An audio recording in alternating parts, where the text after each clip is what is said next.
എല്ലാവർക്കും നമസ്കാരം. ഇന്ന് രോഗാവസ്ഥയിൽ കൂടെ കടന്നു പോകുന്നവർക്കും രോഗികളായിരിക്കുന്നവർക്കും അല്ലെങ്കിൽ രോഗം പിടിച്ച ആരെങ്കിലുമൊക്കെ നമ്മളുടെ ഭവനത്തിലോ നമ്മളുടെ ചർച്ചക്കാരുടെ ഇടയിലോ നമ്മളുടെ സുഹൃത്തുക്കളുടെ ഇടയിലോ ഒക്കെ ഉണ്ടെങ്കിൽ അതോർത്ത് ഭാരപ്പെടുന്നവർക്കൊക്കെ വേണ്ടിയിട്ടുള്ള ഒരു മെസ്സേജാണ് ഇന്ന് ഞാൻ പറയുന്നത്. രോഗാവസ്ഥയിൽ നമ്മൾ രോഗങ്ങളെ തിരിച്ചറിയണം, എങ്ങനെ വന്ന രോഗമാണെന്ന് തിരിച്ചറിയണം, അതിനെ തിരിച്ചറിഞ്ഞിട്ട് നമ്മൾ മുൻപോട്ട് പോകണം. രണ്ടാമത് ഏത് വചനം വെച്ച് പ്രാർത്ഥിക്കണം, എങ്ങനെ പ്രാർത്ഥിക്കണം എന്നുള്ളതൊക്കെയാണ് ഇന്ന് ഞാൻ പറഞ്ഞു തരുവാനായിട്ട് പോകുന്നത്. ഓർക്കുക, ഈ രോഗം എന്ന് പറയുന്നത് നമ്മൾക്ക് ഒട്ടും സന്തോഷം തരുന്ന കാര്യമല്ലല്ലേ. കാരണം നമ്മളുടെ ആരോഗ്യം, നമ്മളുടെ എന്താ പറയുക, ഒരു നോർമൽ ആയിട്ടുള്ള സാഹചര്യങ്ങൾ മാറി നമ്മൾ ഒത്തിരി സ്ട്രഗിൾ ചെയ്യും. ഇനി രോഗങ്ങൾ പല വിധത്തിലുണ്ട്, ചെറുതും വലുതുമായതൊക്കെ ഉണ്ട്. ഇപ്പോൾ വലിയ രോഗങ്ങളൊക്കെ വന്നു കഴിഞ്ഞാൽ എന്തിനേറെ പറയുന്ന ഒരു ജലദോഷം വന്നാൽ തന്നെ നമ്മൾക്ക് എന്തോരം ബുദ്ധിമുട്ടല്ലേ. അപ്പോൾ വലിയ വലിയ രോഗങ്ങളുടെ അവസ്ഥ പറയേണ്ട ഒത്തിരി പേര് ഇന്ന് ഭാരത്തിലായിട്ടുണ്ട്. രോഗികളായിരിക്കുന്നവര്, അല്ലെങ്കിൽ രോഗം കുടുംബത്തിലുള്ളവർക്ക് രോഗം വന്നിട്ട്, പ്രിയപ്പെട്ടവർക്ക് രോഗം വന്നിട്ടൊക്കെ ഒത്തിരി വിഷമത്തിലൊക്കെ ഇരിക്കുന്നവരുണ്ട്. ഇന്നലെ ഒരു മാതാവ് ഒരു മെസ്സേജ് അയക്കുവാനായിട്ട് ഇടയായി, എന്നുവെച്ചാൽ കമന്റ് ഇടുവാനായിട്ട് ഇടയായി. ആ മാതാവ് പറഞ്ഞത് തന്റെ മകൾക്ക് കുറച്ച് ചെറിയ പ്രായമാണ്, 39 വയസ്സേ ഉള്ളൂ, ക്യാൻസർ പേഷ്യന്റ് ആണ്, പ്രാർത്ഥിക്കണം എന്നൊക്കെ പറഞ്ഞപ്പോൾ ആ കമന്റ് ഒക്കെ കണ്ടപ്പോൾ എനിക്ക് ഒത്തിരി സങ്കടം തോന്നി. കാരണം എന്താണ്, നമ്മൾ അല്ലെ, ചെറുപ്പക്കാർക്കൊക്കെ രോഗം വരിക എന്നൊക്കെ പറഞ്ഞാൽ നമ്മൾക്ക് ഭയങ്കര ഒരു വിഷമമാണ്. അപ്പോൾ നമ്മൾ എന്താ ചെയ്യേണ്ടത്? നമ്മൾ തിരിച്ചറിയണം അല്ലെ. കാരണം ദൈവം അറിയാതെ, ദൈവത്തെ ആരാധിക്കുന്ന മക്കൾക്ക് ദൈവം അറിയാതെ ഒന്നും സംഭവിക്കത്തില്ല എന്നുള്ളൊരു യാഥാർത്ഥ്യം നമ്മൾ ആദ്യം തിരിച്ചറിയണം. ഓക്കെ, അപ്പോൾ ദൈവം അറിയാതെ നമ്മളുടെ ജീവിതത്തിൽ ഒന്നും സംഭവിക്കത്തില്ല. എന്നാൽ ദൈവം അറിഞ്ഞിട്ട് സംഭവിക്കുന്നത് നമ്മൾ തിരിച്ചറിയണം അല്ലെ. അതെങ്ങനെയാ നമ്മൾ തിരിച്ചറിയേണ്ടത്? പ്രധാനമായിട്ടും 3 വിധത്തിലുള്ള രോഗങ്ങളുണ്ട്. ഇനി നമ്മൾ അതിന്റെ ഫസ്റ്റ് നമ്മൾ മനസ്സിലാക്കണം. ആ 3 വിധത്തിലുള്ള രോഗങ്ങളിൽ ഒന്നാമത്തെ രോഗം എന്ന് പറയുന്നത് ജനറൽ ആയിട്ട് വരുന്ന രോഗങ്ങൾ, നമ്മളുടെ ഈ ശരീരം അല്ലെ. നമ്മളുടെ ശരീരം ഭൂമിയിലായിരിക്കുന്നിടത്തോളം അതിനെന്താണ്, കുറച്ച് ബുദ്ധിമുട്ടുകളും പ്രയാസങ്ങളിലൂടെയൊക്കെ നമ്മൾ കടന്നു പോകണം. അത് ദൈവം അനുവദിച്ചിരിക്കുന്നതാണ്. എന്ന് വെച്ചാൽ നമ്മളുടെ ഈ ശരീരം നമ്മൾ ഇവിടം കൊണ്ട് തീരുന്നതാ. ഈ ശരീരം എന്ന് പറയുന്നത്, പുറമേയുള്ള നമ്മുടെ ഈ ശരീരം എന്ന് പറയുന്നതും ഇവിടം കൊണ്ട് തീരുന്നതാ. ഇനി നമ്മൾ ഭൂമിയിലോട്ട്, അല്ലെങ്കിൽ നമ്മുടെ ആയുസ് തീർന്ന് നമ്മൾ പോയി കഴിയുമ്പോൾ എന്താ സംഭവിക്കുന്നത്? ഈ നമ്മളുടെ ശരീരം മണ്ണിനോട് ചേരും അല്ലെ. അത് കഴിഞ്ഞിട്ട് നമ്മുടെ ആത്മാവിനാണ് രക്ഷ ഉണ്ടാകുന്നത്. ഇനി മരണം കാണാതെ തന്നെ എടുക്കപ്പെടുന്ന സാഹചര്യങ്ങൾ, അതായത് നിത്യതയ്ക്ക് വേണ്ടിയുള്ള ദൈവത്തിന്റെ വരവിൽ നമ്മൾ എടുക്കപ്പെടുന്നവരുണ്ടാകും. അങ്ങനെ വരുമ്പോഴെന്താണ്, അപ്പോൾ നീ ശരീരത്തോടെ അല്ല പോകുന്നത്, വേറെ തന്നെ ഒരു തേജസ്സിന്റെ ശരീരം ദൈവം നമ്മളെ ധരിപ്പിക്കുകയാണ് ചെയ്യുന്നത്. അപ്പോൾ ഇപ്പോൾ ഉള്ള ഈ ശരീരം എന്ന് പറയുന്നത് നമ്മൾ ഇവിടെ ഉപേക്ഷിച്ചിട്ട് പോകേണ്ടത് തന്നെയാണ്, രണ്ടായാലും. ഓക്കെ, അപ്പോൾ ഈ ശരീരത്തിന് വലിയ പ്രാധാന്യമില്ല. എന്നാൽ നമ്മൾ ഈ ലോകത്തിൽ ജീവിച്ചിരിക്കുമ്പോൾ ആരോഗ്യത്തോടെ നന്നായിട്ട് ജീവിച്ചിരിക്കണം എന്നുള്ളത് സൃഷ്ടിച്ച ദൈവത്തിന്റെ ഒരു ഒരു ഒരു ഒരു ഹിതം തന്നെയാണ്. അപ്പോൾ നമ്മൾ എന്ത് മനസ്സിലാക്കണം? ഈ ശരീരത്തിൽ ചിലപ്പോൾ രോഗങ്ങൾ വരും, എന്താ പറയുക, ക്ഷീണങ്ങൾ വരും, അസ്വസ്ഥതകളൊക്കെ ഉണ്ടാകും. അതൊക്കെ സ്വാഭാവികമാണ്. അത് ഈ ലോകത്തിൽ നമ്മൾ ജീവിച്ചിരിക്കുന്നിടത്തോളം അങ്ങനെ തന്നെ ഉണ്ടാകും. കുറച്ചൊക്കെ അല്ലെ. ഒരു ജലദോഷവും ചുമയൊക്കെ വരാത്ത ആരെങ്കിലും ഉണ്ടോ? അതൊക്കെ ഉണ്ട്. ഒരു ജലദോഷം വരുമ്പോൾ നമ്മൾക്ക് എത്ര ബുദ്ധിമുട്ടല്ലേ. അപ്പോൾ ഇങ്ങനെയുള്ള കാര്യങ്ങളുണ്ട്. അതുകൊണ്ട് ഒന്നാമത്തെ എന്ന് പറയുന്നത് ജനറൽ ആയിട്ടുള്ള രോഗങ്ങൾ, അത് ചെറുതുമാകാം വലുതുമാകാം, സാധാരണഗതിയിൽ നമ്മൾക്ക് വരുന്ന രോഗങ്ങൾ. ഇങ്ങനെ വരുന്ന രോഗങ്ങൾ എന്താ ചെയ്യേണ്ടത്? നമ്മൾ ദൈവത്തോട് ആദ്യം തന്നെ ഒന്ന് പ്രാർത്ഥിക്കുക. ദൈവമേ, ഈ രോഗം ഇത് എന്താണ് കർത്താവേ, ഞാൻ എന്താ ചെയ്യേണ്ടത്? പ്രാർത്ഥിച്ചാൽ സൗഖ്യം ലഭിക്കുന്നതാണോ, അതെയോ ഞാൻ നല്ലൊരു ചികിത്സ തേടേണ്ടത് ആവശ്യമുണ്ടോ എന്നും ദൈവത്തോട് നമ്മളൊന്ന് പ്രാർത്ഥിക്കുക. അപ്പോൾ ദൈവം നമ്മൾക്ക് ഗൈഡൻസ് തരും. എന്ന് വെച്ചാൽ നമ്മൾക്ക് ഹോസ്പിറ്റലിൽ പോകാനുള്ള ഗൈഡൻസ് തന്നാൽ നമ്മൾ ഹോസ്പിറ്റലിൽ പോകുവാൻ തയ്യാറാകുക. പോകുന്നതിന് മുൻപ് ദൈവത്തോട് പ്രാർത്ഥിക്കുക. ദൈവമേ, നല്ലൊരു ഡോക്ടറെ എനിക്ക് അവിടുന്ന് കാണിച്ചു തരണമേ, അതിന് വേണ്ടുന്ന സാമ്പത്തികം സാഹചര്യം എല്ലാം ദൈവം ഒരുക്കി തരണമെന്നും നല്ല ചികിത്സ എനിക്ക് കിട്ടണമെന്ന് പ്രാർത്ഥിച്ചിട്ട് നമ്മൾ പോവുക. എന്നിട്ട് അവിടെ ചെന്ന് കഴിയുമ്പോൾ ഡോക്ടർ പറഞ്ഞതുപോലെ ചെയ്യുക. ഇനി നമ്മൾ അവിടെ ചെന്ന് കഴിഞ്ഞിട്ട് ഡോക്ടർ നമ്മളോട് അത് ചെയ്യണം ഇത് ചെയ്യണം എന്ന് പറഞ്ഞ് ഗുളിക തന്നു കഴിഞ്ഞിട്ട് പിന്നെ നമ്മൾ ഉടനെ ഫോൺ എടുത്ത് അവരെ ഇവരെ വിളിക്കാൻ നിൽക്കണ്ട. അയ്യോ, ഡോക്ടർ ഇങ്ങനെ പറഞ്ഞു, എനിക്കൊന്നും വേണ്ടെന്ന്, ഞാൻ മരുന്ന് കഴിക്കത്തില്ലെന്ന്. അതൊക്കെ അങ്ങനെയുള്ളവരുണ്ട്. അതൊക്കെ അത്രയും വിശ്വാസത്തിന്റെ ലെവൽ കൂടിയവരാ. അത്രയും വിശ്വാസത്തിന്റെ ലെവലൊന്നും ഇല്ലാത്തവര് വലിയ റിസ്ക് എടുക്കാൻ പോകണ്ട. ഓക്കെ, അത് അത്രയും ദൈവവുമായിട്ട് കണക്റ്റായി, അത്രയും എന്താ പറയുക, നിർമ്മലമായി ജീവിച്ച് അത്രയും വിശ്വസിക്കുന്നവരിലെ എന്താണ് ഈ ഹോസ്പിറ്റലിലൊക്കെ പോകാതെയുള്ള രോഗസൗഖ്യങ്ങൾ നടക്കത്തുള്ളൂ എന്നുള്ളൊരു യാഥാർത്ഥ്യം നമ്മൾ തിരിച്ചറിയുക. നമ്മൾക്ക് നമ്മളെ തന്നെ അറിയാലോ, നമ്മൾ വലിയ അതിവിഷയത്തിലൊന്നും അല്ലെങ്കിൽ പ്രാർത്ഥിക്കുക, ചികിത്സ തേടുക, അതാണ് നമ്മൾ വേണ്ടുന്നത്. ഇനി വേറൊരു കാര്യം കൂടി ഉണ്ട്. ചില രോഗങ്ങൾ വരും. അതെന്തിനാണെന്നറിയുമോ? നമ്മളുടെ ആയുസ് തീർന്നു കഴിയുമ്പോൾ പ്രായമായവർക്ക് രോഗങ്ങൾ വരും. അതെന്തിനാ? നമുക്ക് ഈ ലോകത്തിൽ നിന്ന് ഒന്ന് മാറ്റപ്പെടണമെങ്കിൽ എന്തെങ്കിലും ഒരു റീസൺ വേണം അല്ലെ. അപ്പോൾ എന്തെങ്കിലും ഒരു ചെറിയ രോഗങ്ങളൊക്കെ വന്ന് നമ്മൾ മാറ്റപ്പെട്ടു പോകും. കാരണം അല്ലാതെ എങ്ങനെയാ, ചുമ്മാ അങ്ങ് അല്ലെ, ചുമ്മാ പെട്ടെന്ന് ഒരു അറ്റാക്കോ എന്തെങ്കിലുമൊക്കെ വന്ന് എങ്ങനെയാണെങ്കിലും നമ്മളുടെ ആയുസ് തീരുമ്പോൾ ചിലപ്പോൾ ചില രോഗങ്ങളൊക്കെ കടന്നു വന്ന് നമ്മളങ്ങ് മാറ്റപ്പെട്ടു പോകാം. അത് ജനറൽ കാറ്റഗറിയിൽ പെടുന്നതാണ്. എന്ന് വെച്ചാൽ ഒന്നാമത്തെ ഞാൻ പറഞ്ഞ കാറ്റഗറിയിലെ ജനറൽ ആയിട്ട് വരുന്ന രോഗങ്ങളും അതിന്റെ ചികിത്സകളും ഒക്കെ അത് നിങ്ങൾക്ക് മനസ്സിലായി എന്ന് ഞാൻ വിശ്വസിക്കുന്നു. ഇനി രണ്ടാമത്തെ രോഗം എന്ന് പറയുന്നത് എന്താണെന്ന് അറിയാവോ? പാപങ്ങൾ മൂലം, നമ്മളുടെ പാപങ്ങൾ മൂലം നമ്മളുടെ ശരീരത്തിൽ നമ്മൾ അനുഭവിക്കേണ്ടി വരുന്ന രോഗങ്ങൾ. ഇതെന്തിനാ?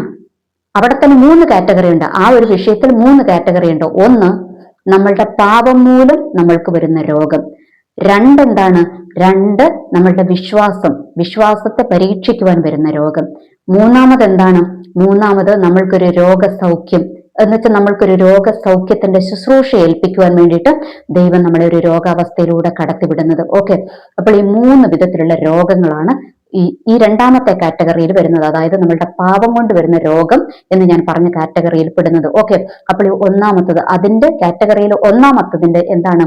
പാപം കൊണ്ട് വരുന്ന രോഗം എന്ന് പറയുന്നതിനകത്ത് നമ്മൾ ചിലപ്പോൾ അല്ലെ പാപങ്ങൾ ചെയ്തിട്ടുണ്ടാകും. ചിലപ്പോൾ കഠിനമായ ചില പാപങ്ങളൊക്കെ ചെയ്തിട്ട് ദൈവം നമ്മൾക്ക് ശിക്ഷ പോലെ രോഗാത്മാവിന് നമ്മളുടെ ശരീരത്തിൽ കടക്കുവാൻ ദൈവം അനുവാദം കൊടുക്കും. അവിടെ നമ്മൾ എന്താ ചെയ്യേണ്ടത്? രോഗക്കിടക്കയിലായിരിക്കുമ്പോൾ അവിടെ ചികിത്സിക്കാൻ പോയിട്ടൊന്നും കാര്യമില്ല. ചികിത്സിക്കാൻ പൊക്കോണം, അല്ലാതെ വേറെ ഒരു രക്ഷയില്ല. ചികിത്സിക്കാൻ പൊക്കോണം. അത് നമുക്ക് തിരിച്ചറിയാം. ചികിത്സിക്കാൻ പോയിട്ടും നമ്മൾക്ക് എന്താണ്, ഗുളിക കഴിച്ചിട്ടും മരുന്ന് കഴിച്ചിട്ടും ഒന്നും ഒരു വ്യത്യാസവും ഇല്ല. രോഗം ഇങ്ങനെ തുടർന്നുകൊണ്ടിരിക്കുകയാണ്. അപ്പോൾ നമ്മൾ റിയലൈസ് ചെയ്തോണം. ദൈവത്തിന്റെ പാതാന്തികത്തിൽ താണിരുന്ന് പ്രാർത്ഥിച്ചോണം. ദൈവമേ, എന്നിട്ട് നമ്മളിലേക്ക് തിരിയണം. ദൈവമേ, എൻ്റെ ഈ രോഗത്തിന് കാരണം എൻ്റെ പാപമാണെങ്കിൽ കർത്താവേ അതെനിക്കൊന്ന് വെളിപ്പെടുത്തി തരുമാറാകണമേ എന്ന് നമ്മൾ ദൈവത്തോട് പ്രാർത്ഥിക്കണം. നമ്മൾക്ക് തന്നെ അറിയാലോ എന്തൊക്കെ ചെയ്തു കൂട്ടിയെന്ന് നമ്മൾക്കറിയാം. അതൊക്കെ ദൈവത്തോട് മാപ്പ് പറയണം. നമ്മളുടെ ശരീരത്തിൽ നമ്മൾ ചെയ്തു പോയ പാപങ്ങൾ, അല്ലെങ്കിൽ നമ്മൾ എന്താ പറയുക, ദൈവഹിതമല്ലാതെ വചനത്തിന് വിരോധമായി ചെയ്ത പാപങ്ങൾ. ചിലരുണ്ട് എതിർ പ്രാർത്ഥന നടത്തുന്നവര്, മന്ത്രവാദം കൂടോത്രം ഇതിന്റെ പുറകെ പോകുന്നവര്. അങ്ങനെ ദൈവഹിതമല്ലാത്ത വിധത്തിൽ നമ്മൾ പ്രവർത്തിച്ചിട്ട് നമ്മളുടെ ശരീരത്തിൽ വന്നിരിക്കുന്ന രോഗങ്ങൾ, അതിന് ദൈവസന്നിധിയിൽ നമ്മൾ മാപ്പ് പറഞ്ഞ് നെടുമ്പാട് വീണ് കരഞ്ഞ് മാപ്പ് അപേക്ഷിച്ച് കഴിയുമ്പോൾ ദൈവം എന്ത് ചെയ്യും? ദൈവം നമ്മൾക്ക് സൗഖ്യം തരുവാനായിട്ട് ഇടയാകും. അതാണ് ദൈവത്തിന്റെ വചനത്തിൽ അത് വ്യക്തമായിട്ട് പറഞ്ഞിട്ടുണ്ടല്ലേ. എന്താണ് പറഞ്ഞിരിക്കുന്നത്? സങ്കീർത്തനം 103:3, അവൻ നിന്റെ അകൃത്യമൊക്കെയും മോചിക്കുന്നു, നിന്റെ സകല രോഗങ്ങളെ സൗഖ്യമാക്കുന്നു. അകൃത്യം മോചിക്കുമെന്ന് വെച്ചാൽ, അകൃത്യം എന്ന് പറഞ്ഞാൽ എന്താണ്? നമ്മൾക്കറിയാം, നമ്മൾക്ക് പാപമാണെന്ന് അറിഞ്ഞിട്ടും നമ്മൾ റിപ്പീറ്റഡ് ആയിട്ട് ചെയ്തു കൂട്ടുന്ന പാപങ്ങൾ. എന്ന് വെച്ചാൽ നമ്മൾക്കറിയാം ചില പാപങ്ങൾ ഇത് പാപമാണെന്നറിയാം, അറിഞ്ഞിട്ടും നമ്മൾ എന്താണ്, ഒരു ദൈവഭയവും ഇല്ലാതെ വീണ്ടും വീണ്ടും ചെയ്തു കൂട്ടുന്നതിന് കത്തോലിക്കരോട് ഞാൻ പറയാം, നമ്മൾ കുമ്പസാരിക്കും അല്ലെ, അച്ഛനോട് നമ്മൾ കുമ്പസാരിക്കാൻ പോകും. എന്നിട്ട് അച്ഛൻ പാപമോചനം തരും. അത് കഴിഞ്ഞിട്ട് പിന്നെ കുറച്ച് ദിവസം കഴിയുമ്പോൾ എന്താണ്, വീണ്ടും ചെയ്യും. എന്നിട്ട് എന്താ നമ്മളുടെ ഉത്തരം? എന്താ? ഇത് കുമ്പസാരിച്ച് കഴിയുമ്പോൾ പാപങ്ങളൊക്കെ അങ്ങ് പോകുമെന്നുള്ള ധാരണ. വചനത്തിൽ അങ്ങനെയില്ല. എന്താണ്? നമ്മളുടെ അറിവില്ലായ്മയുടെ കാലത്തെ പാപങ്ങൾ ദൈവം ക്ഷമിക്കും. ഒരു പ്രാവശ്യം നമ്മൾ ചെയ്തത് ദൈവസന്നിധിയിൽ ഏറ്റു പറഞ്ഞു കഴിഞ്ഞാൽ ദൈവം അത് ക്ഷമിക്കും. ഇനി അത് അറിഞ്ഞിട്ട് വീണ്ടും വീണ്ടും ചെയ്യുന്ന പാപത്തിന് ഒരു പാപക്ഷമയുണ്ടെന്നുള്ളത് ബൈബിളിൽ ഇല്ല സുഹൃത്തുക്കളെ. അത് ദൈവത്തിന്റെ കരുണ മാത്രമാണ്. അപ്പോൾ അങ്ങനെയാണ് നമ്മൾ രോഗികളാകുന്നത്, റിപ്പീറ്റഡ് ആയിട്ട് നമ്മൾ ചെയ്തു പോകുന്ന പാപങ്ങൾ. ഓക്കെ, അപ്പോൾ നമ്മളുടെ പാപങ്ങളുടെ കാഠിന്യത, ഇനി നമ്മൾ അധ്വാനിക്കാത്ത പൈസ, മറ്റുള്ളവരുടെ പൈസ, കണ്ണുനീര് വീണ പൈസ നമ്മൾ തട്ടിച്ചെടുത്തു. ആ പൈസയൊക്കെ നമ്മളുടെ കയ്യിലുണ്ടെങ്കിൽ ഉറപ്പിച്ചു ഹോസ്പിറ്റലിൽ പോകാൻ റെഡി ആയിക്കും. അതാണ് മറ്റുള്ളവരുടെ നമ്മൾ പറ്റിച്ചെടുത്തിട്ടുണ്ട് എങ്കിൽ അത് രോഗം വന്ന് നമ്മൾ അങ്ങനെ തന്നെ അത് ചെലവഴിക്കേണ്ട സിറ്റുവേഷനിലേക്ക് ദൈവം നമ്മളെ കൊണ്ടുവരും. അത് നമ്മൾ മറക്കരുത്. ഓക്കെ, അപ്പോൾ ഇങ്ങനെ വരുന്ന സാഹചര്യങ്ങളിൽ നമ്മൾ പ്രാർത്ഥിച്ചോണം. ഇനി അത് അതുപോലെ തന്നെ നമ്മൾക്ക് കാണാം. മത്തായിയുടെ സുവിശേഷം 9-ാം അധ്യായം, മർക്കോസിന്റെ സുവിശേഷം 2-ാം അധ്യായം, ലൂക്കോസിന്റെ സുവിശേഷം 5-ാം അധ്യായത്തിലൊക്കെ നമ്മൾക്കൊരു പക്ഷപാതക്കാരനെ ഇങ്ങനെ കട്ടിലേൽ എടുത്തുകൊണ്ട് വന്ന ഒരു ചരിത്രം നമ്മൾക്ക് അവിടെ കാണാം. ആ പുള്ളിയോടും ദൈവം, യേശു കർത്താവ് എന്താ പറഞ്ഞതെന്നറിയാവോ? നിന്റെ പാപങ്ങൾ മോചിച്ചു തന്നിരിക്കുന്നു എന്നാ പറഞ്ഞു. പാപങ്ങൾ മോചിച്ച് കൊടുത്തപ്പോഴാണ് പുള്ളിക്ക് എന്ത് പറ്റിയത്?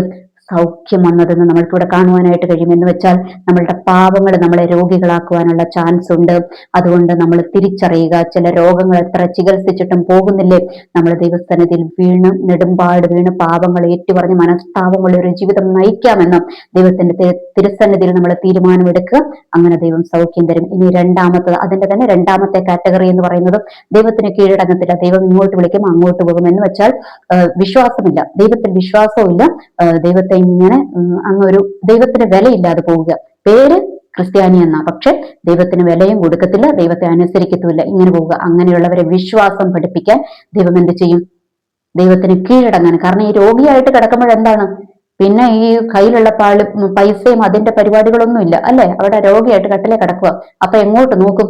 ഉയരത്തിലോട്ട് നോക്കും അല്ലെ. നമ്മൾ ഇങ്ങനെ കിടക്കുമ്പോൾ നോട്ടം എങ്ങോട്ടാ പോകുന്നത്? പൊക്കത്തിലോട്ടാ പോകുന്നത്. ദൈവത്തിനെ നോക്കും. അതിനുവേണ്ടി ദൈവം ചില രോഗാവസ്ഥയിലൂടെ കടത്തിവിടും. അതും നമ്മൾ ചികിത്സിക്കാൻ പോയിട്ട് കാര്യമില്ല. അതൊക്കെ നമ്മൾ തിരിച്ചറിയുന്നത് എവിടെയാ? കുറെ മരുന്ന് കഴിച്ചു കഴിയുമ്പോഴേക്കും രോഗത്തിന് എന്തില്ല, മാറ്റമില്ല. ഓർത്തോണം, ദൈവസന്നിധിയിൽ കീഴടങ്ങേണ്ടതാണെങ്കിൽ കീഴടങ്ങണം, വിശ്വാസം വർദ്ധിപ്പിക്കേണ്ടതാണെങ്കിൽ വർദ്ധിപ്പിക്കുവാൻ ദൈവസന്നിധിയിൽ ഏൽപ്പിച്ചു കൊടുക്കണം. ഇനി അതിന്റെ മൂന്നാമത്തെ കാറ്റഗറി എന്ന് പറയുന്നത് എന്താണ്? ചിലപ്പോൾ നമ്മളെ ചില രോഗസൗഖ്യങ്ങളുടെ കൃപാവരങ്ങൾ ഏൽപ്പിക്കാൻ വേണ്ടിയിട്ട്. എന്ന് വെച്ചാൽ നമ്മൾ പ്രാർത്ഥിക്കുമ്പോൾ ചിലർക്ക് രോഗസൗഖ്യം കിട്ടണം. ഒരു രോഗി നമ്മളുടെ മുൻപിൽ വരിക, നമ്മൾക്ക് ആ വ്യക്തിക്ക് വേണ്ടി ആത്മാർത്ഥതയോടെ പ്രാർത്ഥിക്കുവാൻ തോന്നുന്നത് എപ്പോഴാണ്? നമ്മളും ഒരു രോഗിയായിട്ട് കിടന്ന അവരുടെ സിറ്റുവേഷൻ, അല്ലെങ്കിൽ നമ്മളുടെ കുടുംബത്തിൽ ഒരു രോഗത്തിന്റെ സിറ്റുവേഷൻ ഒക്കെ വന്നു കഴിയുമ്പോൾ നമ്മൾക്ക് മനസ്സിലാകും അല്ലെ, ഈ രോഗത്തിന്റെ കാഠിന്യം, അവരനുഭവിക്കുന്ന വേദനയൊക്കെ നമ്മൾക്ക് മനസ്സിലാകും. അപ്പോൾ എന്ത് ചെയ്യണം? അപ്പോഴാണ് നമ്മൾക്ക് നമ്മളുടെ മുൻപിൽ വരുന്ന രോഗിക്ക് വേണ്ടി ആത്മാർത്ഥതയോടെ പ്രാർത്ഥിക്കുവാനുള്ള ഒരു മനസ്സ് നമ്മൾക്ക് വരത്തുള്ളൂ. അപ്പോൾ ആ ഒരു കൃപാവരം ഏൽപ്പിക്കാൻ വേണ്ടിയിട്ടും ചിലപ്പോൾ ഈ ഒരു അവസ്ഥയിലൂടെ നമ്മളെ കിടത്തി വിട്ടു എന്ന് വരാം. ഓക്കെ, അതൊക്കെ നമ്മൾ ദൈവവുമായിട്ട് കണക്ട് ആയി ചോദിക്കേണ്ട കാര്യങ്ങളാണ് കേട്ടോ. ഇനി അടുത്തത് മൂന്നാമത്തെ രോഗം എന്ന് പറയുന്നത് എന്താണെന്ന് അറിയാമോ? പിശാച് കൊണ്ടുവരുന്ന രോഗങ്ങൾ. ഓക്കെ, ഇനി പാപം എന്താ പറയാ, പിശാച് കൊണ്ടുവരുന്ന രോഗങ്ങൾ എന്ന് വെച്ചാൽ ചില ബന്ധനങ്ങൾ, രോഗബന്ധനങ്ങൾ ഒരു കാരണവുമില്ല, ചുമ്മാ ബന്ധിക്കുക, നമ്മളെ മുൻപോട്ട് വിടാതെ നമ്മൾക്ക് വേണ്ടി പറഞ്ഞിരിക്കുന്ന വാക്തത്വങ്ങളിലേക്ക്, നന്മകളിലേക്ക് കടക്കുവാൻ കഴിയാതെ നമ്മളെ ബന്ധിച്ച്, രോഗം കൊണ്ട് നമ്മളെ ബന്ധിച്ചിട്ടിരിക്കുക. ഇനി ഈ ബന്ധിച്ചിട്ടിരിക്കുന്നത് പിശാച് എന്തിനു വേണ്ടി ബന്ധിച്ചിട്ടിരിക്കുന്നത്? നമ്മളെ തകർത്ത് കളയുവാൻ. എന്ന് വെച്ചാൽ നമ്മൾക്ക് രോഗം വരും, നമ്മൾ ഹോസ്പിറ്റലിൽ ചെല്ലും, എന്താ പറയുക, ഡോക്ടർമാർക്ക് കണ്ടെത്തുവാനായിട്ട് കഴിയത്തില്ല. പാപം കൊണ്ടുള്ള രോഗം ഞാൻ പറഞ്ഞു, അത് രോഗമൊക്കെ കണ്ടുപിടിക്കും, പക്ഷേ എത്ര മരുന്ന് കഴിച്ചിട്ടും എന്താകുന്നില്ല, അത് പോകൂല. ഓക്കെ, അതാണ് ആ കാറ്റഗറി. ഇനി നമുക്ക് രോഗം തിരിച്ചറിയാൻ പറ്റും. ഇവിടെ പക്ഷാഘാതക്കാരന് അല്ലെ, അവർക്ക് പക്ഷാഘാതമാണെന്ന് തിരിച്ചറിഞ്ഞു, രോഗം തിരിച്ചറിയാനൊക്കെ പറ്റും, പക്ഷേ എന്താണ്, മരുന്ന് കഴിച്ചിട്ടും അത് പോകുന്നില്ല. അതാണ് പാപത്തിന്റെയും കേട്ടോ, അത് രണ്ടാമത്തെ ഞാൻ പറഞ്ഞ സെക്ഷൻ. ഓക്കെ, ഇനി മൂന്നാമത്തതും പൈശാചിക ബന്ധനങ്ങൾ വരുന്നത്, അത് രോഗമേ കണ്ടുപിടിക്കാൻ പറ്റത്തില്ല. നമ്മൾ ഹോസ്പിറ്റലുകളിൽ പോകും, എന്ന് വെച്ചാൽ തലവേദന, ഭയങ്കര തലവേദന, എക്സാമ്പിൾ ആവട്ടെ പറയുന്നത്, ഭയങ്കര തലവേദനയാണ്. ഹോസ്പിറ്റലിൽ ചെന്നിട്ട് എത്ര ഡോക്ടറെ കണ്ടിട്ടും എന്താണ്, ഒരു രോഗം എന്താണെന്ന് കണ്ടുപിടിക്കാൻ പറ്റുന്നില്ല. പക്ഷെ നമ്മൾ സ്റ്റിൽ രോഗിയാണ്, നമ്മൾക്ക് തലവേദന മാറുന്നില്ല.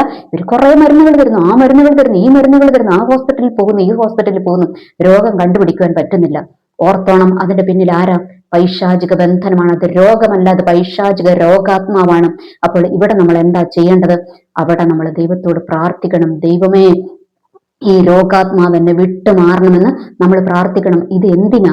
ഇത് നമ്മളുടെ ആരോഗ്യത്തെ ക്ഷയിപ്പിച്ച്, അല്ലെ, നമ്മുടെ രോഗം വന്നു കഴിയുമ്പോൾ നമ്മൾക്ക് ടെൻഷൻ ആകും, നമ്മൾക്ക് വിഷമമാകും. അപ്പൊ നമ്മളുടെ ആരോഗ്യം ഓട്ടോമാറ്റിക് ക്ഷയിക്കും, നമ്മൾ ഭക്ഷണം മര്യാദയ്ക്ക് കഴിക്കാതെ വരും. അങ്ങനെ നമ്മളെ ശരിക്കും ഒരു രോഗിയാക്കി കളയും. അതാ ഇവിടെ സംഭവിക്കുന്നത്. ഓക്കെ, ഇനി അതുകൂടാതെ നമ്മളുടെ കയ്യിലുള്ള പൈസ മുഴുവൻ നഷ്ടപ്പെടുത്തും, നിരാശയിലേക്ക് കൊണ്ടുപോകും, വിശ്വാസം നഷ്ടപ്പെടുത്തും. അങ്ങനെ നമ്മളെന്ന വ്യക്തിയെ ഇല്ലാതാക്കുവാൻ വേണ്ടിയിട്ട് പിശാച് കൊണ്ടുവരുന്ന ചില രോഗബന്ധനങ്ങളും, അത് ചെറുതാകാം വലുതാകാം. അപ്പോൾ നമ്മൾ ഇത് ദൈവസന്നിധിയിൽ എന്ത് ചെയ്യണം? മുട്ടുമടക്കി പ്രാർത്ഥിക്കുകയല്ലാതെ അതിന് വേറൊരു വഴിയുമില്ല. അതെന്തുകൊണ്ടാണ്? അത് പിശാച് നമ്മളെ തകർത്ത് കളയുവാൻ ചില ബന്ധനങ്ങളുമായിട്ട് അവൻ വരുന്നതാണ്. പിശാചിന്റെ പോരാട്ടം ഉണ്ടാകുമല്ലേ, പോരാട്ടവുമായിട്ട് ഇവൻ നമ്മളുടെ പുറകെ വരും. അപ്പോൾ ഇത് നമ്മൾ തിരിച്ചറിഞ്ഞ് നമ്മൾ പ്രാർത്ഥിച്ചോണം. ചില മാരക രോഗങ്ങൾ, ചില ക്യാൻസർ രോഗങ്ങൾ എല്ലാം അങ്ങനെയാണെന്നല്ല പറയുന്നത്. ചിലതൊക്കെ യേശുവിന്റെ നാമത്തിൽ, ചിലതൊക്കെ അങ്ങനെ തന്നെ, ചില ക്യാൻസർ രോഗങ്ങളൊക്കെ അത് അങ്ങനെയുള്ളതാണ്. പിശാച് കൊണ്ടിട്ടതാ. നിന്റെ സാമ്പത്തികത്തെ തകർത്ത്, നിന്റെ കുടുംബത്തെ തകർത്ത്, നിന്റെ കുടുംബജീവിതത്തെ തകർത്ത്, നിന്റെ ആരോഗ്യത്തെ തകർത്ത്, നിന്റെ മാനസിക നില തെറ്റിച്ച് ദൈവവുമായിട്ട് അകറ്റിക്കളഞ്ഞും നിന്റെ എല്ലാം തകർത്ത് അവസാനം നിന്നെ ഒന്നുമില്ലാതാക്കി നിന്നെ ഈ ലോകത്തിൽ നിന്ന് മാറ്റിക്കളയുക. അത് പിശാചിന്റെ വലിയ തന്ത്രമാണ്. പല രോഗങ്ങളാണ്, അങ്ങനത്തെ പല പല മാരക രോഗങ്ങളുണ്ട്. എല്ലാം അങ്ങനെയാണെന്നല്ല ഞാൻ പറഞ്ഞു വരുന്ന ടോപ്പിക് നിങ്ങൾ ശ്രദ്ധയോടെ കേൾക്കണം. ഓക്കെ, അപ്പോൾ ചില രോഗങ്ങൾ അങ്ങനെയാ, കണ്ടുപിടിക്കാൻ പറ്റത്തില്ല. ഇനി ചിലത് നമ്മൾ പറയും, ചില രോഗങ്ങൾ കണ്ടുപിടിച്ചു, പക്ഷെ അതിനൊരു കറക്റ്റ് ചികിത്സ കിട്ടുന്നില്ല, ചിലതിന്. അപ്പോൾ ഇതൊക്കെ നമ്മൾ തിരിച്ചറിഞ്ഞ് പ്രാർത്ഥിച്ചോണം, അല്ലെ? അങ്ങനെ നമ്മൾക്ക് കാണുവാനായിട്ട് കഴിയും. എവിടെയാ കാണുവാനായിട്ട് കഴിയുന്നത്? മത്തായിയുടെ സുവിശേഷം മർക്കോസിന്റെ സുവിശേഷം 12-ാം അധ്യായം, 5-ാം അധ്യായം, അതിന്റെ 12-ാമത്തെ വാക്യത്തിനകത്ത്, 5-ാം അധ്യായം, മർക്കോസിന്റെ സുവിശേഷം 5-ാം അധ്യായം, അവിടെ നമ്മൾക്ക് 12 വർഷമായിട്ട് രക്തസ്രാവമുള്ളൊരു സ്ത്രീയെ കാണുവാനായിട്ട് പറ്റും. ആ സ്ത്രീക്ക് സൗഖ്യം കിട്ടിയപ്പോൾ ആ പുള്ളിക്കാരത്തി പറഞ്ഞ ബാധയൊഴിഞ്ഞ് സ്വസ്ഥയായി എന്ന് അവൾ അറിഞ്ഞു. അതിന്റെ മുൻപുള്ള വചനത്തിലൊക്കെ പറഞ്ഞിരിക്കുന്നത് എന്താണ്? ഇവൾ ഒത്തിരി ഏറിയ വൈദ്യന്മാരുടെ അടുത്ത് പോയി, ഇവൾക്ക് സൗഖ്യം കിട്ടുന്നില്ല. അതാ ഞാൻ പറഞ്ഞത്, എത്ര ചികിത്സിച്ചിട്ടും സൗഖ്യം കിട്ടുന്നില്ല. എന്താണ് ഈ രോഗം എന്ന് പറയുന്നില്ല, രക്തസ്രാവമാണ്, പക്ഷെ അതിന് പിന്നിലുള്ള കാരണം കണ്ടുപിടിക്കുവാൻ കഴിയുന്നില്ല. അപ്പോൾ അതെന്തായിരുന്നു? അത് രോഗബന്ധനമായിരുന്നു. അപ്പോൾ യേശുക്രിസ്തുവിന്റെ വസ്ത്രത്തെ തൊട്ടപ്പോൾ എന്താ സംഭവിച്ചത്? അവളിലെ ആ രോഗബന്ധനം അഴിഞ്ഞു മാറി, ബാധയൊഴിഞ്ഞ് സ്വസ്ഥമായി എന്നാ പറഞ്ഞിരിക്കുന്നത്. ഓക്കെ, അപ്പോൾ അങ്ങനെ വരുന്ന രോഗങ്ങളിനി അതുപോലെ തന്നെ നമ്മൾക്ക് കാണാം അല്ലെ, 18 ലൂക്കോസിന്റെ സുവിശേഷം 13-ാം അധ്യായത്തിനകത്തോട്ട് കാണാം. 18 സംവത്സരമായിട്ട് കൂനിയായിരുന്ന ഒരു സ്ത്രീ. ആ സ്ത്രീയുടെ വിഷയം എന്തായിരുന്നു? അവളും ഒത്തിരി ചികിത്സിപ്പിച്ചു അല്ലെ, ചികിത്സിപ്പിച്ചു എന്ന് നമ്മൾക്ക് അതിന്റെ പൂർവ്വ ചരിത്രങ്ങളൊക്കെ നോക്കിയാൽ അറിയാം. പക്ഷെ എന്താണ്, അവൾക്ക് കൂന് നിവരുന്നില്ല. അവിടെയും എന്താണ്, അത് രോഗബന്ധനമാണെന്ന് അവിടെ വ്യക്തമായിട്ട് പറഞ്ഞിട്ടുണ്ട് അല്ലെ. അപ്പോൾ ഇതൊക്കെ എന്താണ്? പൈശാചിക രോഗബന്ധനങ്ങളാണ്. അപ്പോൾ ഇതൊക്കെ നമ്മൾ നന്നായിട്ട് പ്രാർത്ഥിച്ച് ഉപവസിച്ച് പ്രാർത്ഥിക്കണം. എന്ന് വെച്ചാൽ നമ്മൾ ദൈവസന്നിധിയിൽ നമ്മൾ ഒറ്റയ്ക്ക് മാത്രമല്ല, നമ്മൾ മറ്റുള്ളവരോടൊക്കെ പറഞ്ഞ് ഒക്കെ നമ്മൾ പ്രാർത്ഥിക്കണം അല്ലെ. ഒന്നിലധികം പേര്, 2-3 പേർ എന്റെ നാമത്തിൽ എവിടെ ഒന്നിച്ചു കൂടിയാലും ഞാൻ അവരുടെ മധ്യ ഉണ്ടാകുമെന്ന് പറഞ്ഞിരിക്കുന്നത്. അപ്പോൾ നമ്മൾ വിളിക്കണം അല്ലെ. അത് പറഞ്ഞിട്ടുണ്ട്, എന്താ പറയുക, യാക്കോബിന്റെ ലേഖനത്തിൽ ജെയിംസ് അതിനകത്ത് പറഞ്ഞിട്ടുണ്ട് അല്ലെ.